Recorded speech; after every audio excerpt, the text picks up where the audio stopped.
Hi, it's David Wildstein. I'm the editor of the New Jersey Globe. I am talking with United States Senator Cory Booker, who has been traveling up and down the state and all across the country in this cycle. The luxury of not being on the ballot this year is that he's campaigning just as hard, just for other people. But Senator, welcome. It's so good to be back on with you. Thanks so much, David. Thanks. And I have to tell you, just I can't have a conversation with you ever about election day without thinking back to George Branch Oh my and gosh. 1998 and Yes. amazing. It's 24 years ago. And I'm sitting there and I'm recovering your race through I'm really learning about your race through the Star Ledger. And I'm thinking, who is this guy? Wow. How does anybody think they're going to beat George Branch? I mean, it at least to me sends a message that public officials need to be responsive to their constituents always and never take a campaign for granted. And I think it's also a lesson for me thinking about it in relation to this election. There are elections in New Jersey going on up and down the ballot. And I've met some incredible young people running for office, just earnest folks.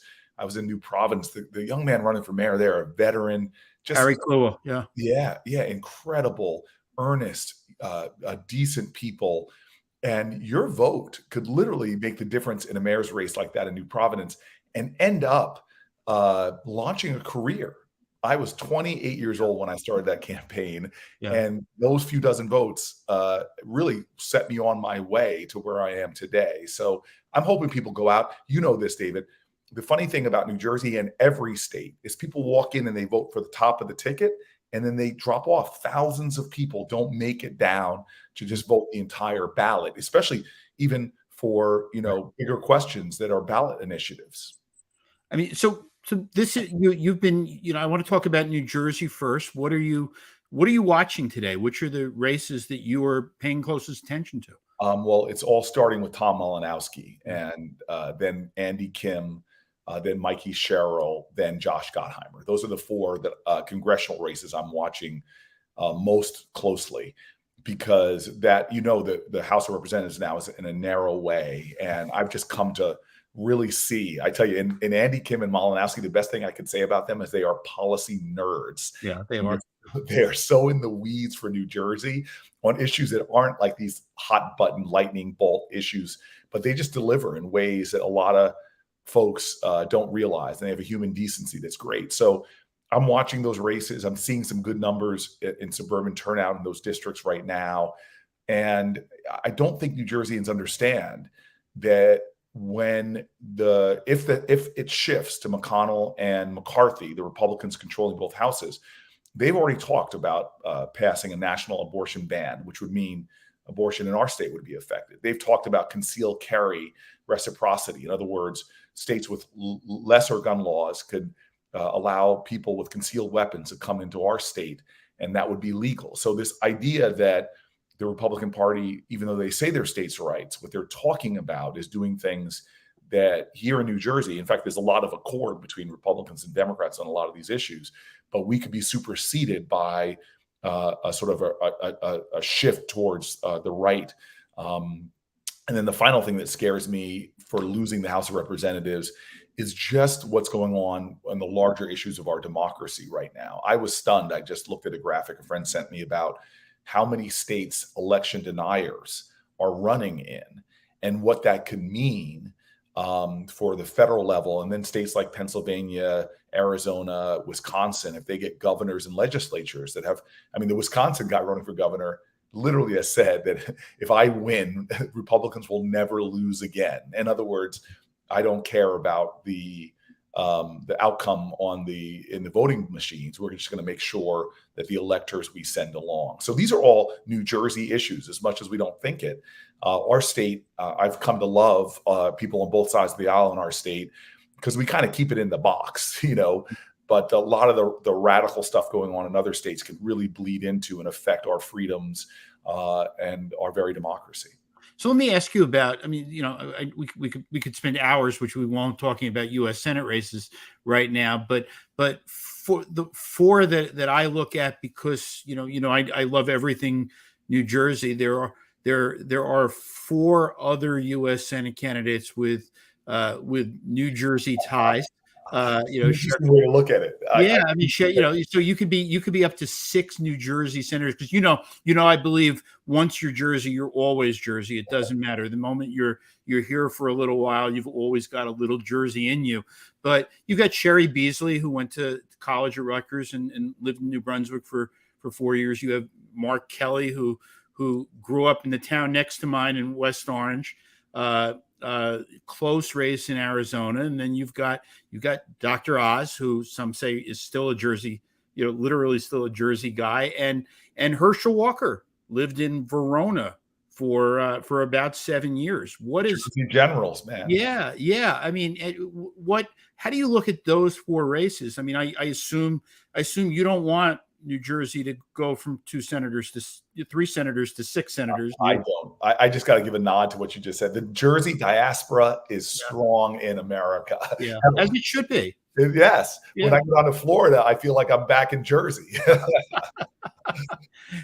There's a woman. I'll go quick. There's a woman named Annette Taddeo who's running for Congress in Miami, a Democratic state senator. She never lived in Jersey, but her father and her grandfather and her great grandfather grew up in Orange. Wow. So I mean, it's just the roots are everywhere. But talk to me about these races. About you've become very good friends with Mark Kelly. What's at stake there? Yeah, I mean, Mark Kelly's one of my closer new friends in the Senate. He's a special guy and married an extraordinary congresswoman in her own right, and Gabriella Giffords.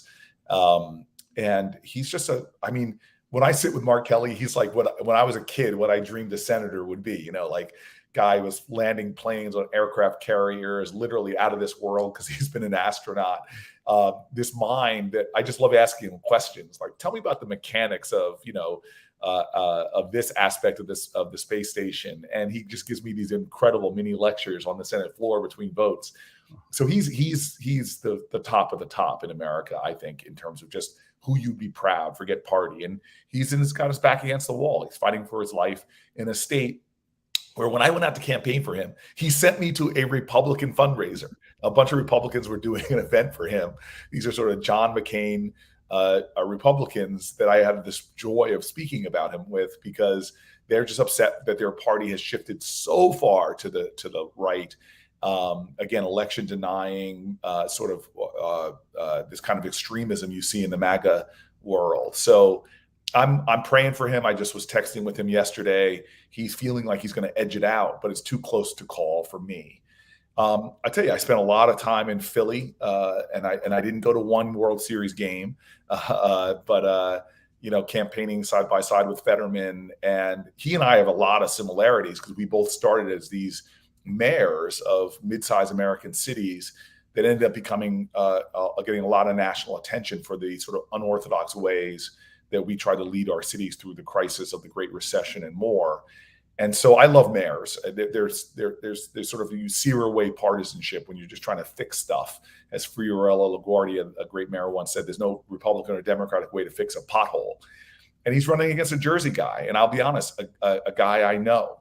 I used to sit at Shabbat tables with Dr. Oz.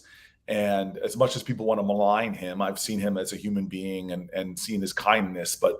And this is a case that is so clear to me that as when Dr. Oz went out to pursue the Donald Trump endorsement, that he was taking his politics, at least in a direction that is not in alignment with Pennsylvania. If you just look at the issues of reproductive rights to see where he ended up there, I was sort of surprised. And so Fetterman's a solid guy, and I'm just really hopeful that his localizing that election and outing Oz in a sense in terms of their relative connections to the people of Pennsylvania, I hope that that's enough. To get him over the top. And the last thing I want to say, because I've been on the radio this morning in North Carolina, Beasley is like out of this world. I went down there and got to know her better, campaigning with her. She's an extraordinary, talk about a judicial mind. I mean, she's like Ketanji Brown Jackson, awesome. And I'm really hopeful that she'll be my colleague, and she'll be the only Black woman in the Senate, the third ever in the Senate.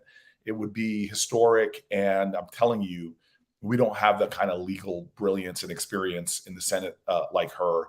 And so I'm hoping for her to upset today. Yeah. Well, Senator Booker, thank you so much. It's always a pleasure to talk politics with you, and I appreciate you coming on.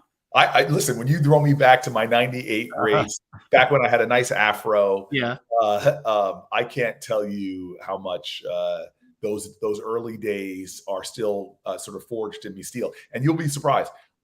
In the Senate office, when you walk into my Senate office, which I hope you get a chance to do someday, the biggest thing in there is the actual map we used in that 98 race. It's a map of the central ward of Newark.